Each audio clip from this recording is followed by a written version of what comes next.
Out here in the perimeter, there are no stars. Out here, we is stoned, immaculate. Jim, you can dream on. Anyway, hello, this is David Eastaugh. This is the C86 show. I've just been going through some archives and thinking I should somehow sort them out. In fact, I should archive them. Well, I've been going through interviews and some random mixes. Anyway, this is one that I did with Barry Miles at an exhibition that was taking place at the V&A, titled So You Want a Revolution. This is me. This is the legend that is Barry Miles. Barry, take it away. Great. So Barry, could you just tell us a bit about this exhibition that we're looking at the moment? Well, I was first approached, I suppose, for the underground press end of it, and the British sort of countercultural end. Also, probably for my address book, I suppose, right? Because I was able to put them in touch with quite a lot of people, even in America. Yeah. But I never really had an idea of quite what a huge scope they were aiming for initially, anyway. Yes. And I think they've pulled it off, because the thing about the 60s, it wasn't just rock and roll, even though it was the period when rock moved, well, when rock was created. I mean, before the 60s, popular music was basically a division of sort of variety and almost vaudeville. You know? Yeah. The early gigs the Beatles did, they came on after a comedian and, some girls kicking their legs in the air and maybe a dog act, and then the Beatles would come on. And by the end of the decade, it was, rock and roll was high art. Yeah, absolutely. And actually telling proper stories and commenting on human condition, shall we say, as opposed to just being Moon and June and love songs. But so they've managed to connect up, I think, with the environmental issues which came to the fore in the 60s, with the sort of cosmopolitanism. Yeah. I mean, particularly in Britain, you can't imagine how racist and anti-Semitic and everything else, just casually Britain was before at the beginning of the 60s decade. And by the end of it, I mean, people were at least more conscious of that, and of course now it's moved on, and we have gay marriage and everything else, which is great. I mean, all of these threads sort of have their genesis, I think, pretty much in the 60s. Although there's usually been a bit of it before, obviously. Yes. There were nude communes, back in the 20s and stuff, but they didn't last very long. No, absolutely. Well, it's also interesting because, a lot of it was illegal as well, homosexuality, and so you don't realise what that must have been like. All of those things created communities, of course. Because homosexuality was illegal, therefore you had, much more closed sort of communities of people who knew each other and trusted each other. Similarly with people who smoke pot, you could go to jail for a year just being in possession of one joint. Yeah. And so that made you very careful about who you knew and who you spoke to about it and who you smoked with. Yeah. Because an awful lot of people did go down, several thousand every year. So that created a community. So there were all these sort of overlapping communities who had a sense of both grievance and also a desire to change society and make it more liberal, more open, more just more human, shall we say. Absolutely. Because Britain, my angle, of course, is mainly the British one, but Britain was very much a monoculture. There was the British way of life, and if you deviated very much from it, you were in trouble. Absolutely. And we hope to change that, and I think to a certain extent did. Because it's quite interesting, because it's 50 years, obviously it makes a nice thing, 1966, because your sort of moment was the bookshop and also creating the underground press, wasn't it, with IT, and obviously 67 was the big Ali Pali event as well, yes, wasn't indeed. it? Yes. My role, I suppose, if I had one, was largely editorial. Both running a bookshop's an editorial statement, which books you choose to promote and stock in the first place. Running an underground newspaper, again, it's promoting alternative ideas. Later on, I became a writer of biographies and sort of countercultural studies, again promoting the people whose work I liked, particularly the Beat generation, Allen Ginsberg, William Burroughs, Kerouac, and all of those people. So I've always, rather than pontificate personally, I've always sort of pushed the other people to the front and let them do it. Yeah, absolutely.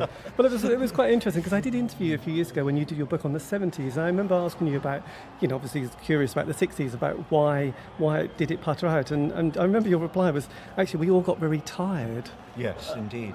Well, but that was it. By the end of the 60s, too many late nights, too many drugs, everyone was absolutely exhausted. We needed to sleep for a couple of years. Absolutely. In fact, we slept right through to about 76, when punk which was the sort of end of that period, I think, came to the fore. And to me, most of the punks were really just hippies with short hair. Yeah, from the squat days. Yeah, very much so. I mean, Joe Strummer, after all, cast the I Ching to decide whether to join the Clash or not. Right. You cannot get more hippie. No, that's absolutely true. But it's also interesting because obviously when I think of the 60s, I always remember that, I think it's Philip Larkin poem, isn't it?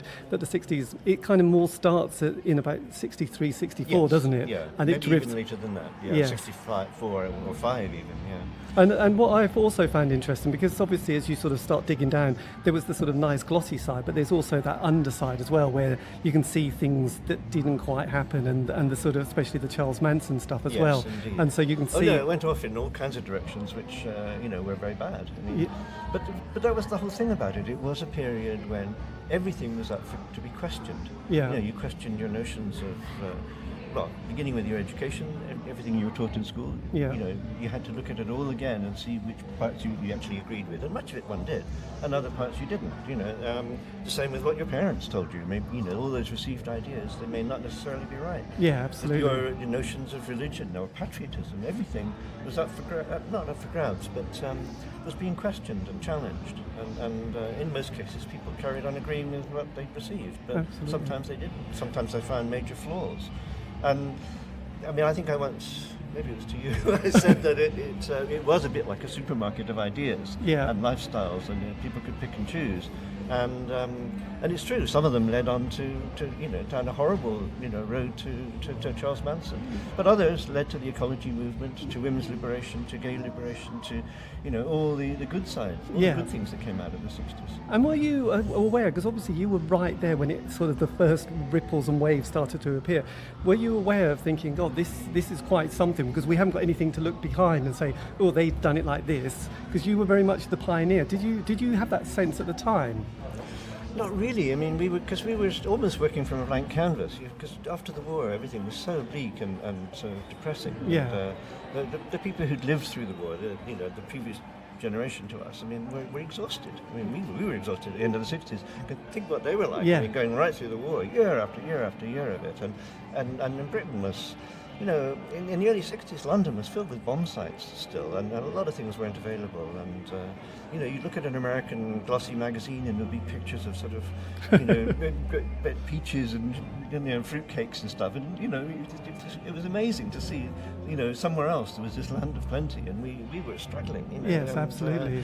And it's true that...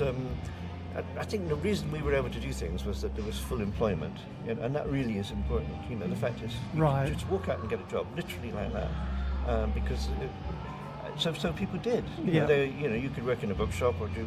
You weren't going to earn enough to buy a car or anything, but you could save up enough to just bugger off to Ibiza or somewhere for 6 months, and then you come back and get another job. Fantastic. I mean, it was it gave people the freedom that they needed. Really, there was housing was difficult then as it is now, although it was much, much cheaper. Right. My first flat in London was only £2 a week. Yeah. It did have one floor though, the whole street didn't have electricity, and it was just by the British Museum. I mean, people forget how things have changed. And do you think this exhibition has sort of captured a lot of that spirit? Because there's a lot of stuff in here, isn't there? Yes, I think it has. I mean, I think they've done a brilliant job actually. I mean, they've sought out things that I wouldn't have even thought of getting, like the bit of moon rock near where we're standing. I mean, just incredible, It's nice. And, it's nice those links. It goes right across the board. I mean, because we weren't just living in a little bubble in the counterculture bubble. I mean, No. It was, tied right into mainstream society right across the board there. And I think it does it shows how certain things were so much more important then than now. For instance, the role of music in society as a way of communicating ideas, which has now been totally commodified and is just like background music, really. It's almost part of the wallpaper. But then, I mean, certainly in the beginning of the 60s, there was just 2 or 3 radio programs a week on the BBC. There was no commercial radio or anything that played rock and roll.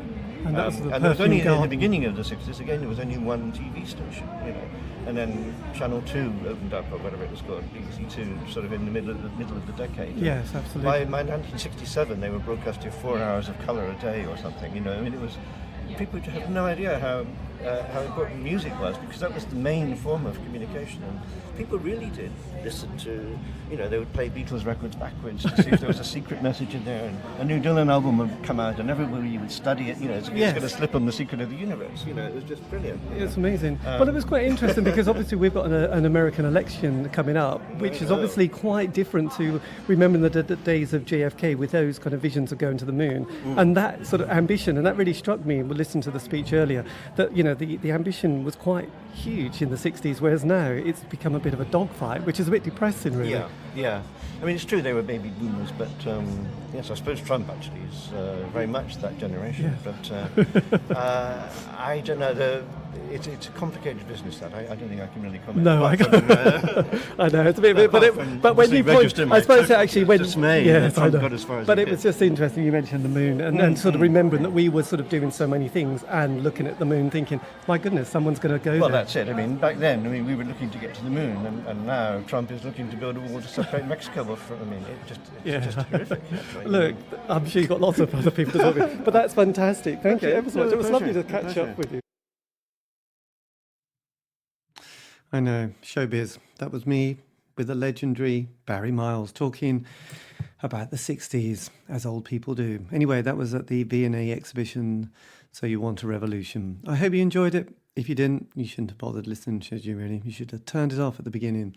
Otherwise, there you go. Thank you. Have a great week.